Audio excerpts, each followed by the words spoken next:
Ai është një nga figurat më të ashpra kundër Iranit, shumë afër me Izraelin, madje edhe sipas standardeve të zyrtarëve amerikan, luftarak dhe gjithnjë më me ndikim.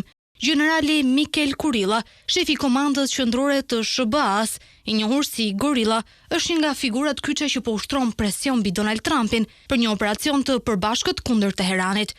Rritja e prezencës ushtarake amerikane në lindjen e mesme pasqyron ngritjen e Gorillës, kërkesat e të cilit sipas zërave të brendshëm janë përmbushur pothuajse të gjitha, pavarësisht skepticizmit nga zëvendës shefi i shtabit Dan Ken.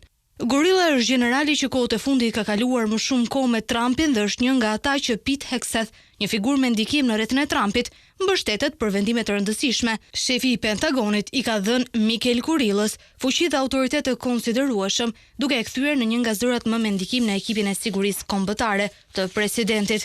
Ekspert lufte dhe armiqësor ndaj medias, Kurilla është i njohur për një karakter shpesh irritues, por guximi i tij nuk vihet në dyshim, madje as nga kritikët. Në vitin 2005 ai udhëhoqi trupat amerikane në një përplasje të ashpër gjatë kulmit të luftës në Irak, pavarësisht se ishte qelluar 3 herë. Ky akt heroik i dha atij medaljen e yllit të bronzët. Kurilla është në krye të komandës qendrore që nga 2022 dhe pritet të dalë në pension së shpejti.